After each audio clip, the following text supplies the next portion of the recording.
com alegria, nós passamos o microfone para o Marcos e vamos envolvê-lo com as nossas melhores vibrações para que ele tenha a possibilidade de receber o amparo, a inspiração, como tem sido sempre, graças a Deus, dos nossos benfeitores.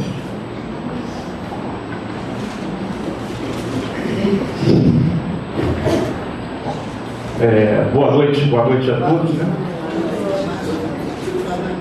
Aqui está melhor?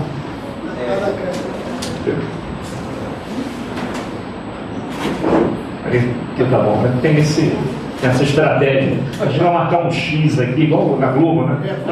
Um ponto aqui para a gente se posicionar. Gente, já faz algum tempo que a gente não se encontra, né? Nas noites de segunda-feira. E eu deveria ter estado aqui no mês passado, mês de Eurípides, né? Mas é um mês que a gente tem muitas palestras em várias casas espíritas sobre Eurípides Barçanufo. As casas pedem. Interessante, né? Há 10 anos atrás, 10, 12 anos atrás, só tínhamos 2 livros sobre Eurípides Barçanufo, que era da Corina Novelino, O Homem e a Missão, e do Rizzini, né? O Apóstolo da Caridade. Hoje já tem mais de 10 obras, DVDs, né? com o estudo um documentário sobre a vida de Eurípides, e vários artigos em várias revistas espíritas. Quer dizer, Eurípides hoje é muito, muito, muito estudado e respeitado por todos os espíritas e não espíritas. Basta ver quando a gente chega em Sacramento, no dia 1º de maio, a prefeitura local, independente de quem é o prefeito, sempre existe a homenagem ao nosso querido Eurípides Barçanufo. Mas isso é uma outra palestra. O que nós vamos fazer hoje é trazer para vocês um material muito rico que foi usado. Passa para a gente, Carlos, para mostrar de onde veio esse material. Foi elaborado pela nossa equipe, né, de trabalhadores da casa, quando em maio, agora, na primeira semana de maio, nós realizamos aqui o 16º encontro. Já são 16 anos, hein, pessoal? 16 anos que a gente estuda Eurípides aqui. Fizemos um encontro no início de maio, onde trabalhamos o tema Eurípides e a Casa Espírita. Não podia ser mais atual, né? Eurípides e a Casa Espírita. E vários trabalhadores se uniram, né, para fazer esse material, baseado no livro do César Said, que foi editado pelo Leon Denis, chamado Centro Espírita, uma visão construtiva. Eu não sei se tem aqui na nossa livraria, mas quem quiser pode encomendar, né? Mas é da editora Leon Denis, lá com certeza tem. E existe um capítulo bem específico, que é o capítulo 7, que fala exatamente do tema do nosso estudo de hoje. É como se a casa espírita estivesse conversando com a gente, com todos nós. E sempre que a gente responder, refletir um pouquinho sobre essas 10, nós escolhemos da equipe 10 perguntas. E nessas 10 questões, nós vamos colocar como pano de fundo o que Eurípides fazia com a sua casa espírita, nos dando o ensinamento, o modelo, para que possamos fazer aqui também. É claro que nós vamos respeitar a característica de cada casa, isso nós vamos falar aqui também, cada casa com a sua característica, mas Eurípides trabalhava com a pureza doutrinária, Kardec no coração. E com isso, temos muito, muito que aprender no estudo da noite de hoje. Então, calma. A primeira questão que a casa espírita nos coloca, e tem que ser a primeira mesmo, tem que ser a primeira mesmo. Você tem vindo aqui na minha casa com alguma frequência? Às vezes, pessoal, agora a gente trabalhando com os evangelizadores, nas reuniões de avaliação, né? Às vezes eu até pego um pouco pesado, né? Às vezes eu pego um pesado e me arrependo, às vezes, da minha forma como a gente fala, porque muitos trabalhadores da casa espírita, eles acham que como são voluntários, não tem a obrigatoriedade do compromisso pautado na disciplina da presença, chegar na hora certa, e às vezes, num final de semana, em feriados intercalados, o pessoal lá já emenda direto, a frequência fica reduzida dos trabalhadores, dos colaboradores. E às vezes a gente pega pesado, perguntando assim, por que nós estamos aqui hoje? É porque não tem algo melhor a fazer? Não tem uma festinha para ir? Não tem um passeio, uma praia? Às vezes a gente tem que fazer essa pergunta para nós mesmos. Por que nós estamos aqui? Olha, não precisam responder, mas 80%, 85% dos casos que trazem todos nós a uma casa espírita é a dor. É a dor. Mas independente disso, o que a casa espírita nos dá, e isso o Altivo certa vez conversou com a gente, quando a gente estava montando os encontros de Eurípides aqui, ele nos deu muita ajuda, ele colocava essa situação. Vocês já refletiram, principalmente aqueles que já frequentam há mais tempo, não só esta casa, mas que já são espíritas de outras casas e agora estão trabalhando aqui, estão frequentando aqui, vocês já perceberam o quanto que a casa espírita já deu para vocês? Em conhecimento, em consolação, em disciplina, em entendimento do porquê da dor, do porquê do sofrimento. E o que a gente está oferecendo à casa espírita? Eu não estou falando nem no aspecto financeiro, não estou nem falando do dinheiro, porque dinheiro todo mundo precisa. Aliás, tem que contar essa história. Existia uma casa espírita que botava um gasofilácio. Lembra disso? Gasofilácio na entrada. Quem acabou com isso foi o Gilberto. O Gilberto chegou lá e isso aí não dá. Com muito carinho, ele tirou. Vamos tirar esse gasofilácio daí. Porque dinheiro todo mundo precisa. Casa espírita está sempre devendo. Alguém conhece uma casa espírita no azul? Não tem, isso não existe. Não existe. Está sempre no vermelho. Então o dinheiro sempre vai ser a dificuldade, né? Pode pegar aí, pode pegar. O Chico dizia o seguinte, que a obra da casa espírita começa sem dinheiro e termina sem dívida. Eu me lembro agora também, uma caravana de São Paulo, uma caravana só de gente de grana, né, de São Paulo, alugou 2 ônibus e foi para Uberaba. Aí chegou lá na casa da prece, Chico recebeu com muito amor, tudo gente da alta, né, de São Paulo.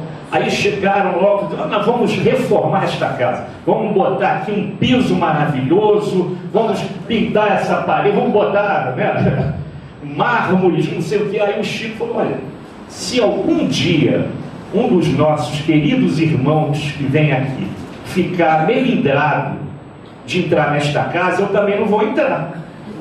Eles iam enfeitar tanto a casa, que a casa ia ficar tão bela, tão maravilhosamente bela, que os assistidos da casa não iam ter coragem de entrar. Aí o Chico falou, se eles não entrarem, eu também não entro não. Aí acabaram com a ideia, entraram no ônibus e foram embora. Porque às vezes a impulsividade leva a isso, né? Mas qual é a frequência nossa aqui na Casa Espírita? É quando não tem o último capítulo da novela, ou quando o Brasil não está jogando, ou quando não tem algo mais, vamos dizer assim, prazeroso das relações sociais que nós temos por aí, porque compromisso é compromisso. É claro que ninguém é insubstituível. A mesa tem 4 pés. Se quebrar um, o terceiro, os 3 ficam sustentando, mas sempre a equipe espiritual coloca irmãos, amigos, para sustentar o trabalho até que vai chegar alguém e vai assumir aquela missão. Ninguém é insubstituível.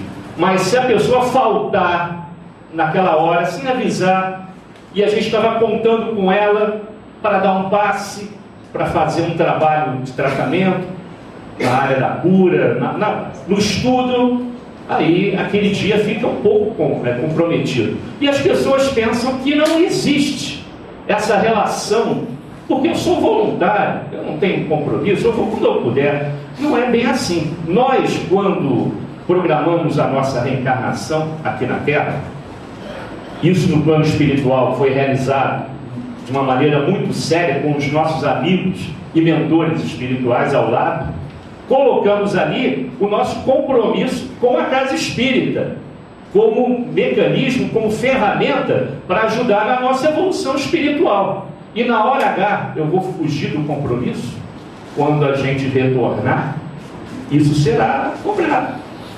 Quantos médiuns fogem do compromisso para com a mediunidade da casa espírita?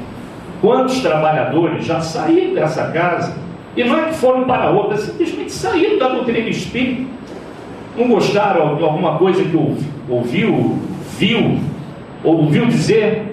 Os melindres, né? Os melindres da casa espírita, que sempre tem. E desapareceu. A gente tem uma lista enorme aqui de bons trabalhadores que simplesmente desapareceram. O que levou a isso?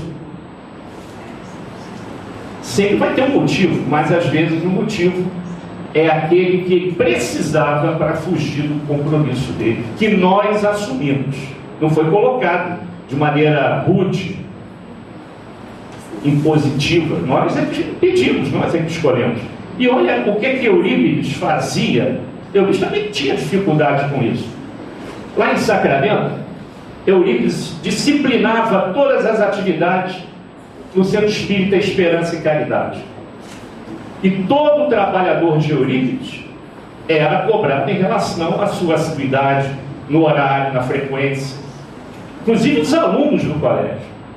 A disciplina começava no Colégio Allan Kardec, o primeiro colégio espírita do Brasil e do mundo. Então, todos os dias às 9 horas, por isso que várias casas que têm como mentor Eurípides, e a nossa não é diferente, realizam o culto das 9 horas, aqui, todo dia às 9 horas, tem esse culto.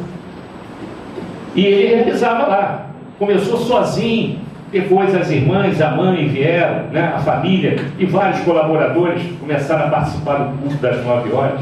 Começou no seu quartinho, depois foi para o colégio. Os trabalhos no Centro Espírita Esperança e Caridade eram realizados 2 vezes por semana à noite, inclusive trabalhos mediúnicos. Às quartas-feiras era feito o estudo do Evangelho, no próprio Colégio Allan Kardec, aberto a toda a comunidade. Os alunos participavam, porque esse horário das quartas-feiras, por volta das 9 horas, não era o início do horário do colégio. O colégio funcionava, para a gente hoje, é um horário estranho, por volta das 10h30 até as 13 horas. É um horário estranho para a gente, mas lá naquela época era um horário normal. Então, e esse estudo das quartas-feiras tem uma história muito bonita, muito bonita. Quando Eurípides se disse espírita e veio da Fazenda Santa Maria, onde ele ficou lá meditando, segundo alguns companheiros nossos, por quase 6 meses, estudando Kardec, estudando para assumir a posição de espírito espírita, quando ele volta para Sacramento se dizendo espírita, o céu caiu na cabeça dele. Todos conhecem essa história. Todos se afastaram dele, inclusive a família. A família também se afastou no primeiro instante. E todos os seus amigos do Liceu Sacramentano, o colégio que ele fundou, com amigos padres, professores padres, católicos, e até filhos, né, de católicos que frequentavam o colégio, todos começaram a tirar os seus filhos do colégio. Foi um período de miséria. Ele não tinha nem como pagar as suas despesas. Foi quando, sentado numa escrivaninha, numa mesa pequena, chorando, porque ele não sabia como sair daquela situação, a sua mão começa a tremer e ele pega um lápis e um papel e começa então a psicografar. Quando ele acaba de fazer essa psicografia, ele olha o contexto, vê quem assinou, não acredita, amassa a folha, joga no lixo. A mão começa a tremer novamente, pega o lápis e escreve a mesma mensagem com a mesma assinatura. Era Maria, mãe de Jesus, dando para ele todas as diretrizes para a fundação do Colégio Allan Kardec. E dizia: tire o nome Liceu Sacramentano, resquício da vaidade humana. Liceu era o nome do colégio que ele tinha dado. Retire e coloque Colégio Allan Kardec e ensine nas quartas-feiras o Evangelho do meu filho. E assim que ele colocou a placa Colégio Allan Kardec, os alunos começaram a voltar. Não porque ele botou a placa, mas porque a postura de Eurípides era de um homem de bem. Aquela mesma passagem que nós já comentamos aqui, que tem no Evangelho e no Livro dos Espíritos, quando Kardec dá as características do homem de bem, todas elas, todas, sem exceção, são aplicáveis a Eurípides Barçalufo antes e depois de se tornar espírita. Não foi só depois de ser espírita. Antes, como católico, ele era um homem de bem. E depois que a doutrina o recebe, aquela famosa reunião de Bezerra, só faltava dizer, poxa, até que enfim você chegou aqui, a gente estava te esperando. Aquela primeira reunião na Fazenda Santa Maria, ele então se diz espírita depois de um tempo de estudo, porque ele tinha disciplina em relação a tudo aquilo que iria falar, aplicar e pensar. Por isso, estou me afastando aqui para a esquerda. Então, o próximo caso, a 2. Além de um hospital, isso é a casa espírita conversando com vocês. Além de um hospital e de uma escola, você já percebeu que sou também uma oficina de trabalho e que existe algo que você pode fazer por aqui? Você tem valorizado o que eu te ofereço? Olha só, sumiu. Não, está aqui, ó. Sabe o que é isso aqui, pessoal? Olha, sabe o que é isso aqui? São as chaves da casa, dessa casa. Cada chave dessa deve dar uns 5 a 10 trabalhadores. Olha, chave da dispensa. Como é que é? Essa nem tem, essa deve ser do. Chave geral. Essa qualquer um. Essa aqui é da porta de acesso à farmácia. Cada chave dessa aqui é trabalho, pessoal. É só perguntar o dono dessa chave aqui. Tem mais de 20 ali. Tem umas 30 chaves ali. É o que você quiser. Tem trabalho. E se não tiver ali escrito alguma coisa, a criatividade do Gilberto e do Gilson propõe novas atividades nessa casa. O que não falta é trabalho aqui. Mas não falta mesmo. Mas eu vou para estudar, eu vou para assistir as palestras. Tudo bem. É melhor ficar em casa vendo televisão, Fazenda 5, Big Brother. É melhor. Mas o estudo e o trabalho sempre estiveram presentes em todas as páginas de Emmanuel André Luiz. Dificilmente você pega uma página dessas pequenininhas de André Luiz que não venha a conjugação desses dois verbos, trabalhar e estudar. Então a casa, além de promover palestras com vários palestrantes da Seara Espírita, isso é legal para a gente ver o pensamento, que nem todos raciocinam da mesma maneira, mas sempre trazem alguma informação que a gente não tinha, um conhecimento novo. Isso é importante também, tanto que para trabalhar na parte mediúnica da casa, a direção não abre mão de assistir palestras espíritas e trabalhar na área social da casa. Isso nós vamos falar daqui a pouquinho. O porquê da área social? Qual a importância de eu trabalhar com aquelas pessoas que precisam muito mais do que eu de determinados bens materiais, ou até de uma palavra amiga, de uma assistência fraterna. Nós vamos falar isso daqui a pouco. Porque quando a gente vai trabalhando esse sentimento dentro da gente, a gente vai conhecendo características nossas que nós não tínhamos ideia e que são necessárias para que possamos melhorar o nosso coração, apaziguar o nosso coração, entendendo a dificuldade do próximo, para poder trabalhar com os irmãos desencarnados, com mais amor, com mais carinho. Então vamos ver o que é que Eurípides fazia em relação a esse atendimento fraterno que eu acabei de falar aqui. As atividades lá no centro de Eurípides, no Centro Espírita Esperança e Caridade, eram as mais sublimes expressões de pureza evangélica. Além de trabalhar com o coração, e quem conhece a vida de Eurípides, aliás, foi o Chico que falou que Eurípides facilitou em muito o seu trabalho em Sacramento? Em Uberaba. Eurípides falou: se não fosse Eurípides, o meu trabalho em Uberaba seria muito mais difícil. E o próprio Chico também disse que falar de Eurípides é o mesmo que falar do Senhor Jesus. Olha a hierarquia espiritual que ele colocou Eurípides. É um espírito que nós não temos ideia da sua grandeza espiritual. Não temos mesmo, porque ele já veio formatado de um outro planeta e veio aqui renunciando a tudo para nos ajudar. Ele não precisava estar aqui, mas está porque ele tem um compromisso com Jesus de ajudar a todos nós que estamos nesse planeta. Então ele recebia a todos, escutava, aconchegava, cobria de amor e amparava espiritualmente todos que chegavam até ele, e depois encaminhava para o trabalho. Essa casa funciona assim também.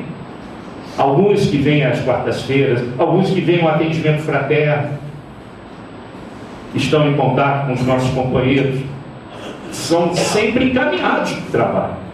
É a maior terapia para a gente tirar aquele homem velho do egoísmo, da vaidade, da inveja, da intolerância, da impaciência, que ainda insiste em ficar dentro de nós. Tanto é verdade que estamos ainda no planeta Terra. Se nós não tivéssemos esses vícios, já estaríamos num orbe, num planeta melhor. A próxima pergunta diz que o Espiritismo não exige santidade. Ninguém veio aqui para ser santo. Ninguém veio para isso. Mas, pelo menos, aqui, você tem educado os seus impulsos e pensamentos sem deixar de ser você mesmo. A contribuição da Casa Espírita com as palestras.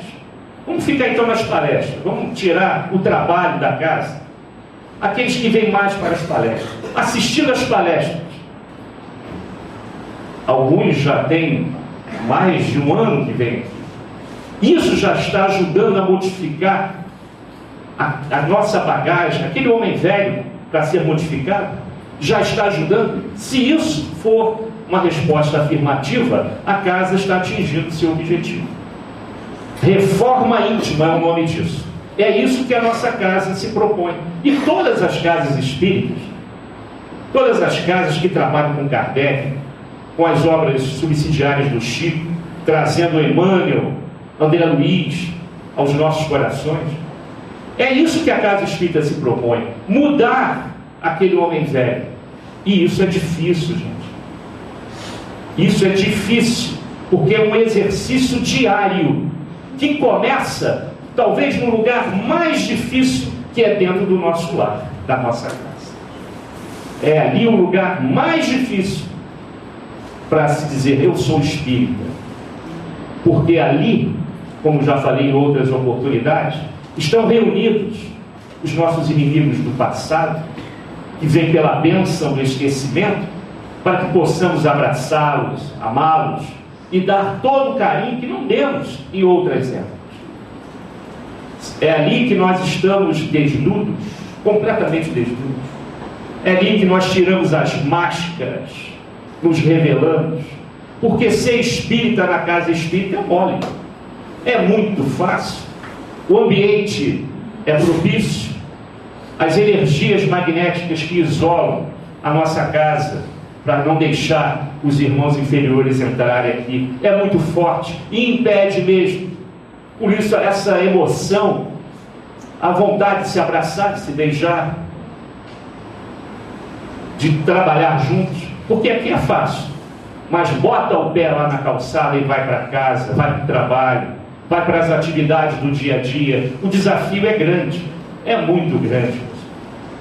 Por isso que a Casa Espírita pergunta: você tem educado os seus impulsos? Quer dizer, já está mais paciente, tolerante, já sabe ouvir mais, não responder, porque você teria o direito, mas você segura, engole sapo.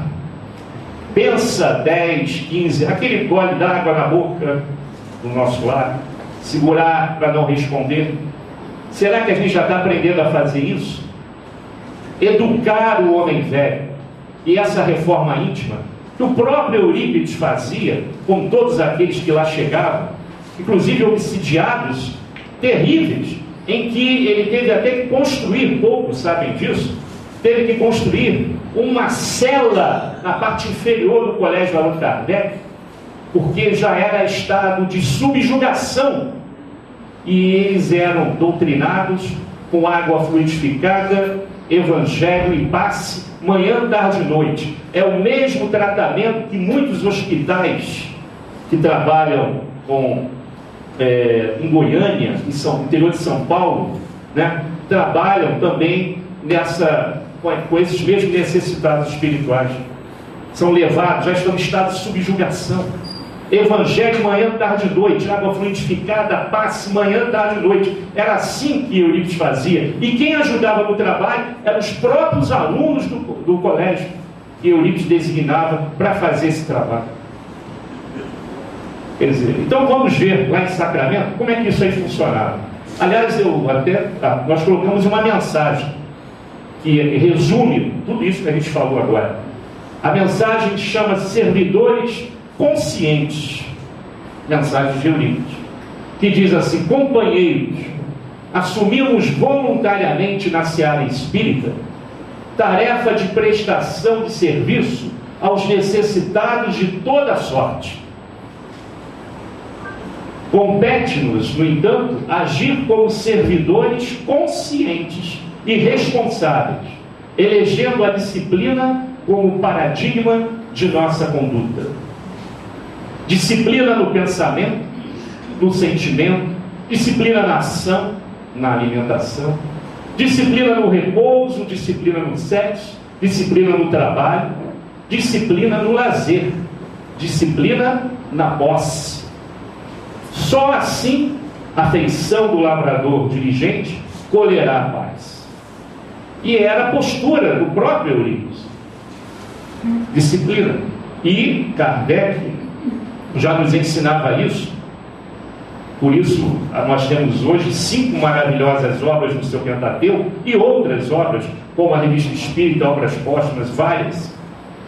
E também o nosso querido Chico, que através de Emmanuel deu a ele todas as dicas em relação à disciplina. No próximo slide, a quarta pergunta que a casa nos faz: você tem aberto espaço para outros auxiliarem nas suas funções? Os trabalhadores mais antigos da casa está preparando com alegria e desapego os voluntários que estão à sua volta? Porque eu já vi vários casos aqui dizer que o trabalho é meu. O trabalho é meu. E não é, gente. Ninguém aqui é dono de trabalho nenhum. Ninguém é dono de nada. Até porque a gente vai desencarnar e esse trabalho vai ser dado continuidade por outro. E uma coisa é certa, a gente vai desencarnar sim. E como vai ficar a continuação da casa? Estamos preparando esse pessoal para dar continuidade a essa tarefa? Os jovens da casa, o pessoal da mocidade, da pré-mocidade, ou da evangelização em geral, começando a ensinar a história da casa, tomar gosto pela casa, mostrar as atividades que a nossa casa oferece para o trabalho. Tem casas espíritas, pessoal, que a gente conhece várias, que não tem mocidade espírita. E eu fico perguntando o que vai acontecer com essa casa. E os frequentadores são muito idosos, são alguns até fundadores, ou filhos fundadores da casa. E como esse pessoal desencarnar, quem que vai levar à frente o trabalho? São várias casas, não é uma ou duas não. Tem muita coisa assim, onde a mocidade da casa, que talvez seja a alavanca fundamental para essa consequência, né, de levar avante os projetos da casa, dá preocupação a todos nós. Daí o desapego à tarefa. Às vezes a tarefa é importante, Sem ele ali, talvez aquilo não funcione direito, mas ele tem que começar a delegar, que é uma palavra mágica, que até no mundo dos negócios, nas empresas, estão começando a fazer. Delegar, ensinar o outro o serviço. Tinha pessoas em determinadas empresas que nem tiravam férias e nem passavam o serviço para o outro, com medo que ele fizesse melhor, ou quando ele viesse das férias, perdesse o emprego. Aí não ensinava nada, ficava tudo com ele. Isso já está acabando. Nas organizações modernas, delegar é a palavra-chave. Todos têm que trabalhar em conjunto. E a casa espírita é assim, pessoal. Então ninguém é dono de nada, né? E os voluntários estão chegando porque acabamos de fazer um convite ao trabalho. Fizemos um convite ao trabalho. A pessoa vai chegar e como você vai receber essa que está chegando? Tem que receber com amor, com carinho, ensinar a tarefa assim, dividir com ele aquela tarefa, porque o trabalho é de Eurípides. No mundo empresarial, quando eu faço algumas palestras nesse sentido, com os jovens que estão querendo entrar também no mercado de trabalho, eu falo para os jovens o seguinte: olha, o trabalho é seu. Você estudou, você tem empregabilidade, você correu atrás, fez cursos aqui e ali, somou conhecimentos. Então, a experiência do trabalho é seu, mas o emprego é do patrão. Ele te dá e tira na hora que ele quiser. Ah, mas eu trabalhei aqui 10 anos, 15 anos, o cara me manda para fora. Claro, o emprego é dele. Ele vai tirar na hora que ele quiser. Mas o trabalho é seu. E como está o seu trabalho? Você tem empregabilidade? Você tem estudado, tem se atualizado? Então você não vai ficar muito tempo desempregado. Vai ser absorvido. O trabalho aqui é de Eurípides, pessoal. O trabalho é de Eurípides. Só que a forma de ver isso é um pouco diferente, porque lá no plano espiritual, na erraticidade, como nós assinamos a carteira para vir para cá, estávamos assessorados de grandes espíritos que nos deram toda a garantia, estariam ao nosso lado, trabalhando com a gente, principalmente na área mediúnica, na área da educação espírita, em que todos os trabalhadores dessa área se prepararam para vir para cá. Ninguém caiu de paraquedas na função A, B ou C. Fomos preparados, treinados, educados pela equipe espiritual da nossa casa, do mundo espiritual, para atuar nessas funções. Ninguém chegou por acaso. O acaso não existe, né? A sorte, azar, isso não existe. Todos estão aqui porque têm que estar. Todos chegaram aqui porque tinham que chegar. Seja pela dor, como isso não importa. Mas chegaram. Então vamos aproveitar ao máximo essa oportunidade, que eu não sei se vai acontecer novamente, e nós nos preparamos muito para os desafios da nossa vida, e que a casa está aqui nos ajudando. Então vamos ajudá-la também, trabalhando nessa área. E olha o que o Eurípides falou sobre isso, em relação ao trabalho, né, lá na casa espírita. Em relação ao médium passista, por exemplo. O médium passista somente entrava em atividades curativas após um estágio de meses na assistência aos enfermos. Então, durante meses, Eurípides acompanhava aquele companheiro, lendo o Evangelho, levando consolação para a família, fazendo o culto do lar com aquela família. Só depois, quando Eurípides percebia que a mediunidade da cura, do tratamento, né, estava latente e ele preparado para o trabalho, ele era incorporado aos médios do Colégio Allan Kardec, do Centro Espírita Esperança, Esperança e Caridade. Assim, Eurípides buscava despertar a sensibilidade do neófito, aquele jovem que estava chegando, ou aquele que estava querendo trabalhar na casa espírita, para a grandiosidade do amor, sem o que tarefa alguma se enquadrará na faixa luminescente em que se situam os mensageiros de Jesus. Tinha que estar na mesma sintonia. O trabalho com Eurípides era diferenciado, gente. Era como se estivesse trabalhando com um espírito puro, de alta hierarquia espiritual. E você tinha que estar preparado para trabalhar com aquilo. com as coisas que aconteciam dentro do Colégio Allan Kardec. As coisas que aconteciam ali eram coisas maravilhosas. Comunicações de todos os apóstolos. Maria, e existe comunicações que ainda não foram colocadas. Existe aí um livro chamado Eurípides, relacionado ao médium, né? O médium Eurípides, mas que traz algumas psicografias, mas tem algumas muito especiais que foram guardadas, porque se fosse lançado junto com esse livreto que saiu há pouco tempo, há coisa de 5 anos, o pessoal ia achar que era misticismo, é simplesmente Jesus conversando com Eurípides. Jesus. Existem vários escritos guardados numa gaveta lá em Sacramento para ser editado futuramente. Ensinamentos de Jesus, ajudando Eurípides no projeto da evangelização, ajudando Eurípides no trabalho do colégio em relação à mediunidade e a divulgação da doutrina espírita, que, como o Chico disse, eu repito, se não fosse Eurípides, o trabalho do Chico seria muito mais difícil. Seria muito mais difícil. Na questão 5, você tem criticado menos os que trabalham? Porque isso é um vício nosso, né? É um vício nosso, a crítica ao trabalho do companheiro. Tem se apresentado ao serviço? Ou para colaborar você faz questão de cargos, posições dentro da casa espírita? Ou ainda que a sua opinião tem que prevalecer sempre? Por isso que muitos saíram por causa disso. Se a gente for repensar o motivo que muitos companheiros saíram, foi isso. Os milímetros.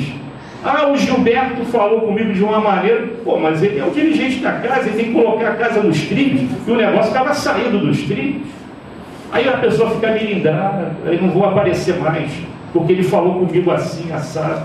Ou então se aborreceu comigo, por aquelas colocações que a gente faz.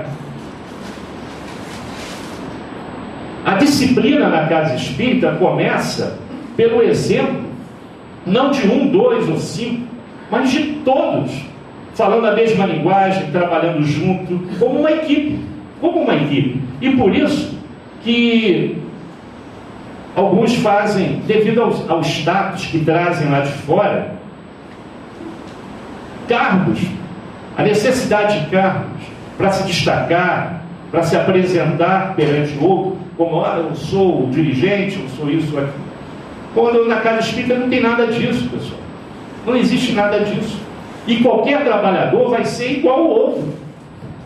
É claro que nós temos que ter diretrizes para conduzir o trabalho da casa, que já tem 47, né? 47 anos de fundação. Queremos chegar aos 50 e aos 100 anos. Mas para isso todos têm que colaborar. Todos têm que colaborar.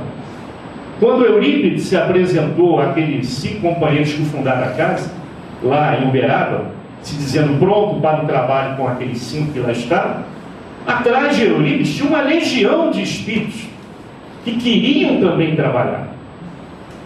E hoje essa legião se multiplicou. Nós temos a oportunidade de entender isso através das nossas reuniões mediúnicas, às quartas-feiras, quando os espíritos descrevem que nós não temos apenas 2 andares físicos instalados nessa casa. São vários andares. E lá para frente, os corredores das enfermarias se perdem ao infinito. Também não falta trabalho no plano espiritual. Por isso que os espíritos, quando chegam aqui, eles convidam para o trabalho, porque tem emprego, tem trabalho, tem coisa para fazer aqui. Tem muita coisa para fazer aqui no plano espiritual. A nossa casa não se baseia só nesses 2 andares, e até ali no finalzinho não. Não dá para dimensionar a grandeza dessa casa, que foi construída há 47 anos, aos pouquinhos, e vai ser aumentada ainda. Tem muito mais o que fazer, porque a necessidade dos espíritos que estão chegando à pátria espiritual é muito desesperadora, por causa da busca do ter, do querer, do poder.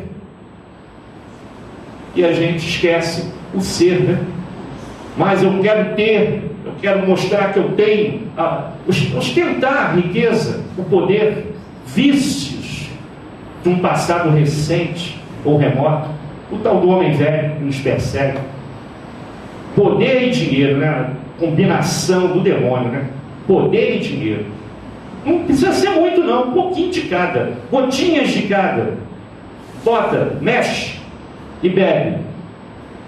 Vocês vão ver coisas que vocês não vão acreditar, mas aquilo vai sair. Por quê? Porque aquele homem velho ainda não foi evangelizado, não houve a necessidade ainda dele aprender através da reforma íntima, a necessidade dessa pureza. E aí vem a dor, né? Aí é que vem a dor. Aí que vem a dor, as provas, as expiações, o sofrimento. A gente não precisava ir por esse caminho, mas ela chega, como diz Emmanuel, porque nós somos crianças espirituais, e é através da dor que nós vamos despertar. E por isso que muitos de nós estamos aqui. E muitos despertaram. Muitos despertaram. Muitos despertaram. Esse é o maior benefício da Casa Espírita. E a nossa Casa Espírita foi fundada com um propósito muito claro. Mas vamos falar isso também um pouco mais à frente. Cada casa tem um aspecto, tem uma característica. A nossa é a divulgação da doutrina e a prática da caridade. Tem casas que se dedicam aos trabalhos mediúnicos de materialização, tem casas que se dedicam à cura. O nosso objetivo aqui é sempre divulgar a doutrina espírita dentro da sua pureza doutrinária, como Kardec e o Chico nos ensinou, e também de trabalhar a favor daquele que necessita da nossa ajuda. O trabalho, o estudo e a divulgação da doutrina. Esse é o propósito da existência dessa casa. Então, lá em Sacramento não era diferente. Ele não colocava, vamos voltar à pergunta, que às vezes a gente fugiu um pouco do item 5.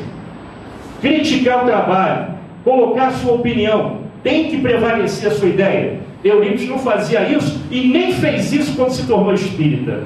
Quando a família, lembra que eu falei que a família se afastou? Os seus amigos, seus colegas professores, os padres então foram os primeiros. Todo mundo caiu fora. Então, Dona Meca, mãe de Eurípides, se dirige a ele e diz o seguinte: seu pai manda pedir-lhe que queime esses livros espíritas. Ele não quer filho doido em casa. Todos, família cristã, que iam à igreja, né? O interior mineiro ainda é assim. Ser espírita ainda no interior mineiro é muito difícil. Mas tem já algumas casas espíritas, mas a maioria é mineira. Aliás, foi a minha grande decepção quando cheguei a Sacramento, pela primeira vez. Eu pensei que ia encontrar uma cidade espírita.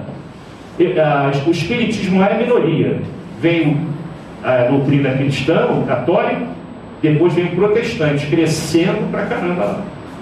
A doutrina espírita é uma minoria. Foi a minha grande decepção. Eu pensei que todo mundo era espírita. Então, ele não quer filho doido em casa. Meu pai conhece o espiritismo, disse Eurípides. Meu pai conhece o espiritismo. Até com Kardec acontecia isso. Aí Kardec dava o livro dos espíritos. De cada 10, 8 se tornavam espíritas. E 2 ainda demoravam um pouquinho, mas se tornavam espírita também. Depois que lesse. Porque é aquele negócio, eu não li e eu não gosto. Eu não vi e não gosto. Então leia primeiro. Kardec dava o livro. Leia o meu livro, depois a gente vai conversar. O cara não voltava porque se tornava espírita. Então, meu pai conhece o espiritismo? Claro que não, nunca tinha lido nada. Dou-lhe o recado de seu pai, diz Dona Meca. Simplesmente. Só sabemos que o espiritismo é arte do demônio. Eurípides se acerca da mãe com vibrações afetivas e derrama-lhe no coração a ânfora de consolações racionais. Por isso que a nossa doutrina é racional, doutrina lógica, do bom senso, da inteligência. Nós não somos obrigados a acreditar em nada que a gente está lendo do que eu estou falando aqui. Vai estudar para confirmar, para ver onde a gente errou, traz, olha, não era isso que você tinha que falar isso e tal. Nós não precisamos acreditar, não existe dogmas. Podemos botar o dedo em qualquer lugar, qualquer coisa. podemos questionar qualquer coisa, podemos ler qualquer livro, mas filtrem pela pureza doutrinária, que foi por onde Kardec trabalhou e muito, e chegou a desencarnar por causa disso, por trabalhar tanto para manter intacto a pureza doutrinária, para não se deixar envolver com determinadas coisas que estão chegando hoje, inclusive na doutrina espírita, atrapalhando esse contexto. Em breve, muitas coisas serão explicadas, porque o próprio Kardec falou que ele não apresentou a obra definitiva. Muita coisa ainda iria chegar, e já está chegando, mas alguns se aproveitam para colocar isso, em verdade, confundindo o nosso pensamento e os nossos corações. Então Eurípides se acerca da mãe com vibrações afetivas e derrama ali no coração a ânfora de consolações racionais que a doutrina espírita oferecia. E Dona Meca torna-se espírita e a mais devotada colaboradora do filho. Foi a primeira da família a se tornar espírita. Ela volta para casa, conversa com seu Mujico e diz assim: olha, eu também sou espírita. Depois vem as filhas, as irmãs de Eurípides, que ajudaram muito na farmácia, muito mesmo, e depois Mojico, sem argumentos, também se torna espírita, e aos poucos os pais daquelas crianças que não estudavam mais no liceu e nem no colégio Allan Kardec começaram a voltar, porque a postura de espírito espírita cristão de Eurípides se manteve em todos os momentos de sua vida. Ele não se deixou abalar por esse problema, porque ele se preparou na Fazenda Santa Maria, porque ele sabia que o céu ia cair na sua cabeça. E ele retorna com condições de dizer: eu sou espírita, e trabalhando por todos aqueles que chegavam até ele. Na questão 6, a casa pergunta: você tem procurado se aproximar mais daquelas pessoas que você considera que sejam antipáticas, frias, distantes, centralizadoras, fechadas e vaidosas, com o objetivo de conhecê-la melhor? Você conhece? Você sabe por que ela é assim? Por que ela está assim? É no atendimento fraterno? É na conversa amiga e fraterna, de espírito para espírito, como ensinava Jesus e como Eurípides também o fez? Evangelizando não corpos, mas espíritos, de qualquer faixa etária. Nesse momento aqui, estamos num processo de evangelização. Estamos sendo evangelizados aqui. Espíritos de várias ordens, de várias hierarquias, de várias idades. Estamos sendo evangelizados aqui. E nas salinhas ali e lá de cima também, jovens, crianças, pré-adolescentes, também estão sendo evangelizados. O processo abrange todos. E para isso, nós temos que chegar perto, porque esses são os que mais precisam. Por isso que Eurípides nunca expulsou nenhum aluno da sua sala ou da sua escola. Inclusive os mais encarretados, porque depois ele chamava, conversava de espírito para espírito e sentia a necessidade daquele espírito. Lá na Vila Sapê a gente fala muito isso, e lá a dificuldade das crianças que lá vivem são muito difíceis mesmo. É uma covardia, é uma hora só com a gente e o resto da semana envolvidos em um monte de conflitos dentro do lar, no ambiente da Vila Sapê, que já melhorou muito. Vamos para 27 anos agora de trabalho lá na Vila Sapê. 27 anos. Então, a constituição espiritual daquela localidade também foi se modificando. Hoje está muito mais fácil de trabalhar lá do que há 27 anos atrás. Muito mais fácil. Mas ainda existem aqueles espíritos que ainda rejeitam a verdade. Porque isso vem lá de trás. A criança tem 8, 10 anos, mas a idade do espírito a gente não pode mensurar. E traz muitas dificuldades. Por isso a gente tem que trabalhar de espírito para espírito, evangelizar de um olho para o outro, ensinando principalmente os aspectos morais, para nortear aquele espírito no seu futuro aqui na Terra. E lá em Sacramento não era diferente. Os antigos companheiros da Irmandade Vicente de Paula, que era a mocidade que Eurípides fundou lá na Igreja da Matriz, que ainda existe hoje lá na Praça Central do Sacramento, exclamaram para ele assim: você está louco, o Espiritismo é fábrica de loucos, você está louco. Eurípides replica sereno: bendita loucura, que tem o discernimento necessário para distinguir o erro da verdade, para trocar o engodo pela realidade do Espírito. Por isso que quando você entra no Colégio Allan Kardec, na parede, logo em frente do portão de entrada, tem uma frase de Eurípides colocada assim: poderoso é o sol da verdade. Uma frase de Eurípides: poderoso é o sol da verdade. Logo na entrada, para que todo mundo pense, reflita nas palavras de Eurípides. E ele levou essa verdade, implantou com trabalho, nunca brigou com ninguém, nunca respondeu com desaforo, com agressão, algo que era colocado contra ele. Sempre paciente, na certeza que ele estava correto, que ele estava certo e que os amigos espirituais o protegiam de qualquer ataque. No 7, você já consegue perceber que não tem que ser igual a um outro centro e que nenhum outro tem que ser igual a mim? É aquilo que eu falei das características. Muitos vieram de outras casas espíritas, ou já frequentaram outras casas espíritas, já visitaram, e disseram: poxa, lá na casa de Eurípides é diferente. E aqui é diferente. Aqui tem um plus, aqui tem um negocinho diferente mesmo. Principalmente no final das reuniões. No final, onde as pessoas se confraternizam, a casa não fecha as portas. Essa do governador Filácio fecha as portas. Um dia eu quase fiquei preso lá dentro, cara. Eu não podia sair pela janela. Eu tive que sair de um lugar lá que eu não sabia que existia. Começaram a fechar tudo. Eu falei: com você, não há o espaço para a gente falar, brincar, se abraçar, né? Trocar abraço. Já começaram a fechar, e tem que cair fora. Mas olha, aqui tem um negócio diferente. Eu não sei explicar. Talvez no sentimento de vocês percebam isso. Alguma coisa que outras casas espíritas não têm. E é isso que faz as pessoas ficarem aqui.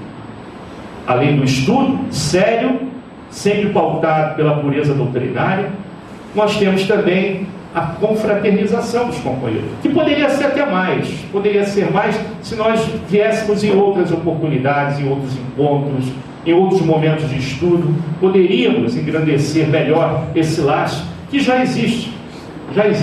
E lá em Sacramento não era diferente. Nos 2 anos iniciais do centro que Eurípides fundou, com a ajuda do seu pai, tem que deixar bem claro isso, seu pai que se tornou espírita ajudou a Eurípides a fundar o Centro Espírita de Esperança e Caridade. Numerosos colaboradores ajudaram Eurípides, apareceram para ajudar e vieram lá da Fazenda Santa Maria.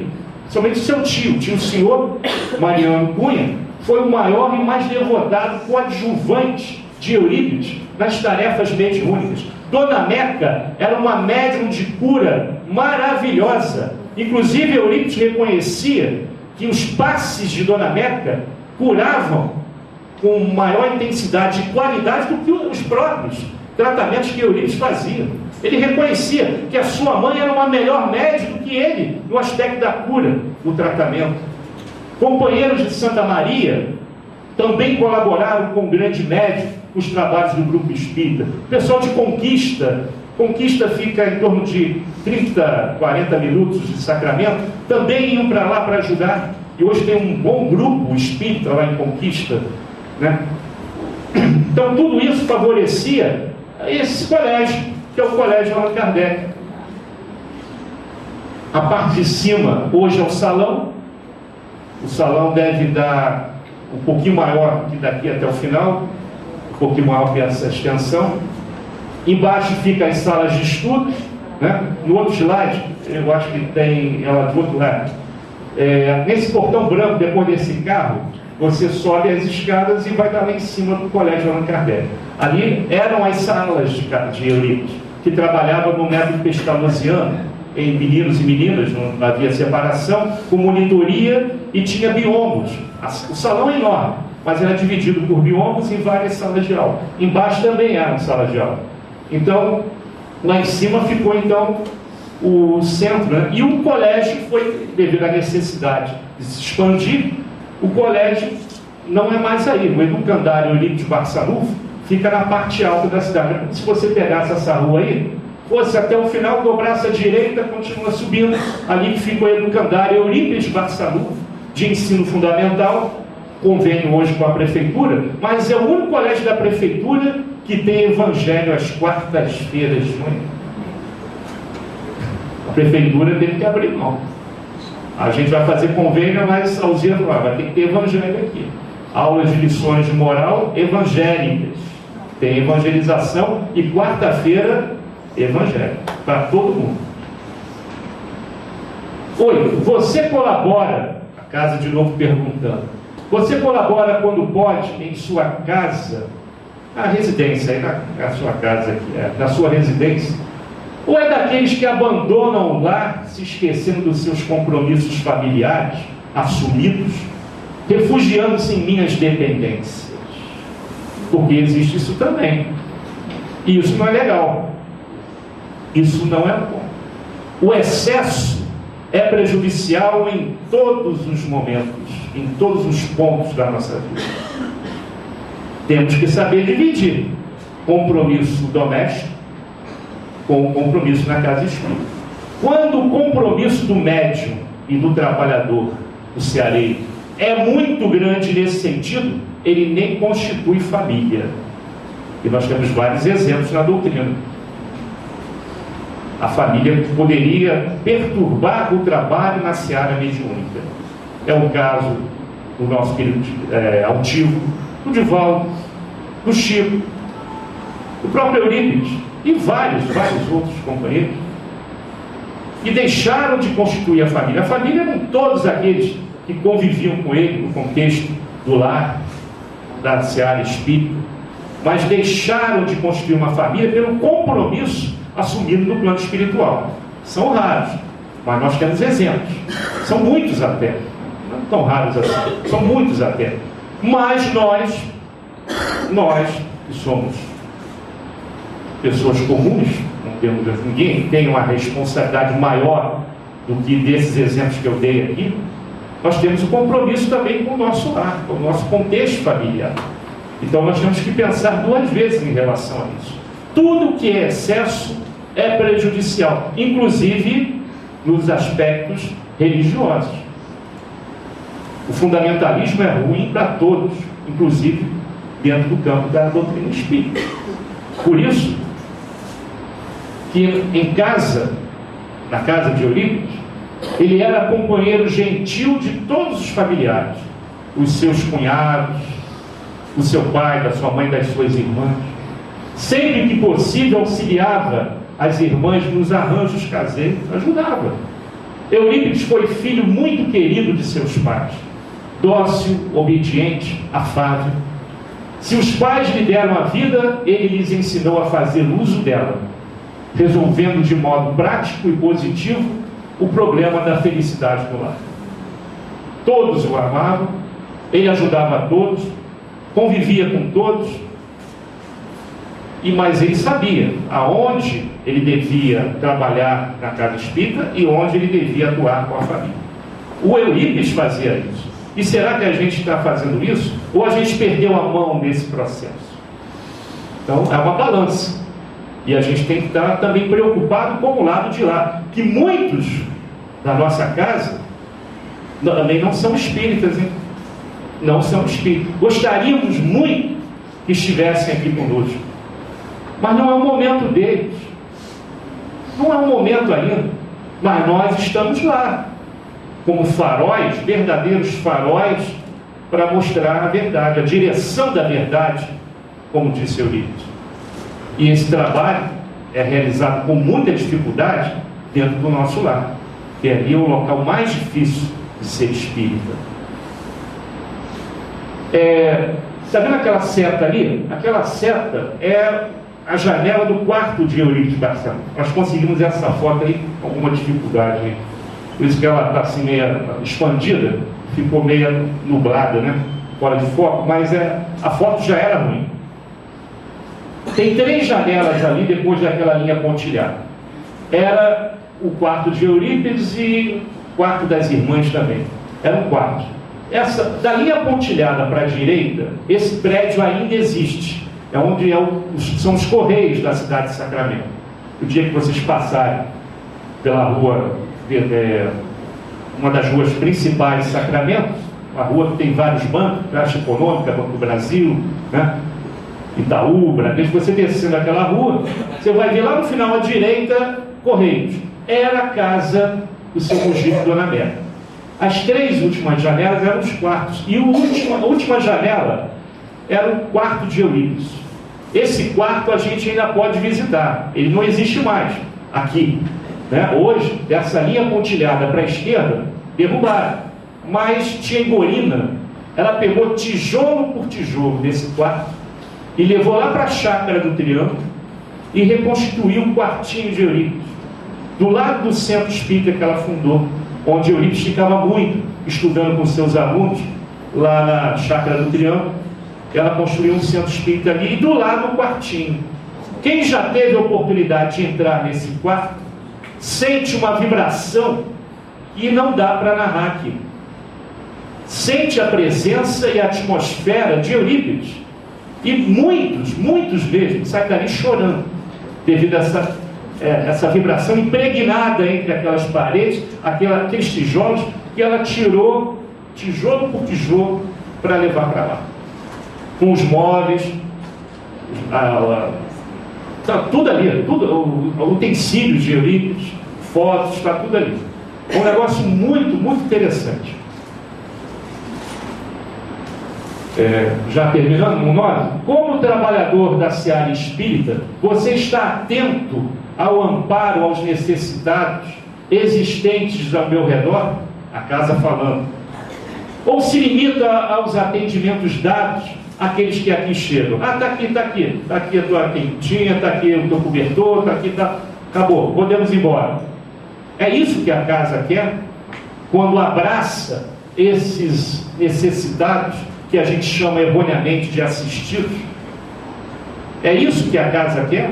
Que a gente seja aqui um escritório, uma repartição pública, despachando mantimentos, sem o elo da fraternidade e do amor, sem colocar, como o Chico dizia, um pouquinho de carinho e de amor e de afeto numa palavra amiga? Ou você se desfaz daquela figura, daquela criatura, de uma maneira repulsiva, de uma maneira não amorosa? Parece que é uma coisa ligada a um ritual mecânico, em que, não, eu vou lá para distribuir. Se não houver amor nesse ato, se não houver carinho, um abraço fraterno, uma palavra amiga de incentivo, de nada disso vai servir. Você perdeu tempo. Não precisava estar aqui, ficava em casa então. Ficava em casa. Para vir para cá, você tem que estar preparado para esse trabalho. Inclusive, eu falo isso na evangelização também. O companheiro que vem para cá para evangelizar e vem a contragosto, ele tinha um compromisso mais importante, e vem porque se comprometeu, e vem aqui arrastando o pé pesado, é melhor ficar em casa. Porque o plano espiritual vai designar 3, 4 amigos espirituais para ficar isolando o hábito mental daquele companheiro, para não contagiar o ambiente da sala de aula. Vai dar trabalho para o plano espiritual, porque esses 3 ou 4 poderiam estar fazendo outra coisa no plano espiritual. Venha para cá com amor, com carinho, desejando dividir esse carinho com todos aqueles que estão precisando mais do que a gente. Pena que a nossa reunião de hoje não permite esse diálogo. Não permite, mas futuramente isso vai acontecer na seara espírita. Vão ser outros processos de estudos. Muitos vieram para cá com dificuldades, vão voltar, mas não puderam não puderam externar, tiveram alguma dúvida no que eu falei. Às vezes eu tentei falar da maneira mais simples, mas eu coloquei algumas palavras mais específicas ligadas à doutrina e não entenderam. Não vou ter tempo de explicar, vai voltar com a dúvida, mas um dia isso vai acabar. Grupos serão menores, onde o amor em torno do Evangelho vai ser a palavra maior daquele ambiente. E ninguém vai sair com dúvidas, com dificuldades. Hoje, pelo menos, podemos afirmar que ninguém vai sair daqui pior do que quando chegou. Isso não pode acontecer numa casa espírita, jamais. Ainda mais na nossa, que tem todo o amparo de Eurípides Barçanufo e dos amigos espirituais. Ninguém pode sair dessa casa pior do que quando aqui chegou. Sei que tem problemas, dificuldades, mas serão atenuados pelo passe que você vai tomar daqui a pouco, na água fluidificada ao descer. Ninguém pode, isso é uma lei divina, ninguém pode sair daqui pior do que quando chegou. E lá em Sacramento, após a primeira sessão espírita assistida por Eurípides, no Centro Espírita Fé e Amor, do seu tio Mariano, me vem à mente a figura de Carlos. Carlos era um amigo de infância de Eurípides, que se tornou leproso, ranceniano, e sumiu. Ninguém mais sabia por ele, onde ele andava. Ele se escondia lá por dentro de Santa Maria, lá na floresta, lá para dentro. Se afastou lá no meio da mata. Algo lhe dizia da urgência, da necessidade de ir ter com o seu amigo ranceniano. A pobre criatura adoecera e estava sem comer há 3 dias. Ninguém levava comida a ele. Se a assistência de Eurípides não tivesse chegado naquela noite, provavelmente não encontrariam Carlos vivo. Então foi a primeira manifestação de amor que Eurípides teve quando saiu do Centro Espírita Fé e Amor, que é essa casa que ainda existe lá. Só não tem essa parede aí externa. O centro ainda é esse aí. Cadeiras de material rústico, de madeira cortada por lenhadores, de maneira brutalizada, rústica. Naquela época, e ainda há pouco tempo, né, no século XX, início do século XX até no Rio, se dividia homens de um lado, mulheres do outro. Ainda é assim lá. A reunião se faz às 17 horas de sábado. E no outro slide, você tem lá a placa mantendo ainda a caligrafia, lá, a gramática da época, né? Amor com acento. Fundado em 1900, foi o primeiro centro espírita da região. Esse centro era constituído de quê? Lavradores, trabalhadores da horta, semi-alfabetizados, brutalizados pela ignorância, e recebiam mensagens dos apóstolos e de Maria. Todos médios de alta responsabilidade e de alta hierarquia moral, apesar de serem lavradores. E ex-escravos, porque nessa época aí já tinha terminado a escravidão, mas muitos escravos que foram libertos quiseram continuar em Santa Maria, porque a vibração da localidade fazia com que eles ficassem, porque eles nunca se sentiram escravos aqui nesse lugar.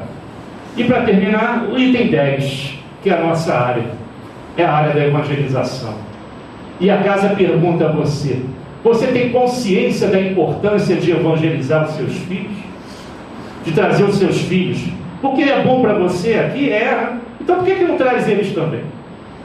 Por que não trazer os filhos? E lembrando que a evangelização é complementada aqui, mas começa nos seus lares. E o culto do lar estão fazendo? O culto doméstico do lar estão fazendo? Uma vez por semana, na hora que vocês quiserem. Depois, complementa na casa espírita. Você conhece a minha estrutura de evangelização? Sabe como ela funciona?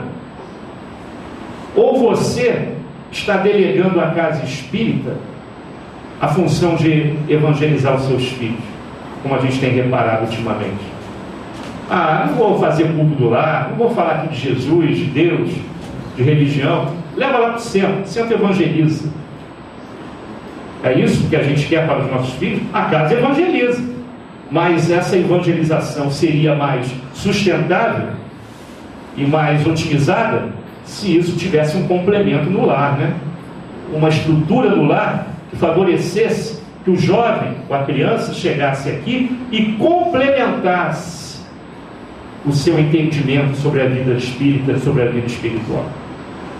E lá em Sacramento, Eurípides recebe essa mensagem de Jesus que está no Evangelho: Deus confiou a ti os seus filhos, e um dia virá perguntar: o que fizestes com os filhos que eu te confiei? Nós hoje somos pais, mães, avós, tios.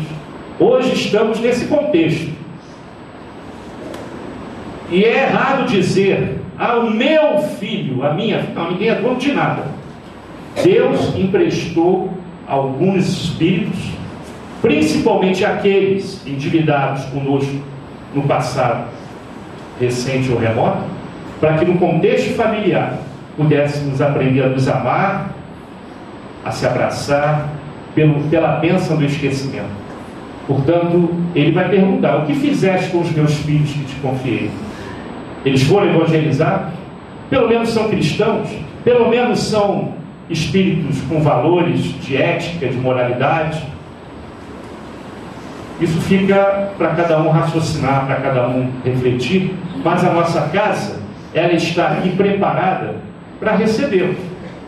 De qualquer idade, estamos aqui preparados, inclusive nos estudos da casa, que se fazem em vários dias, em vários horários. Estamos aqui preparados para receber. Atividade aqui não falta, trabalho aqui não falta. Então reflitam no questionamento do nosso querido altivo.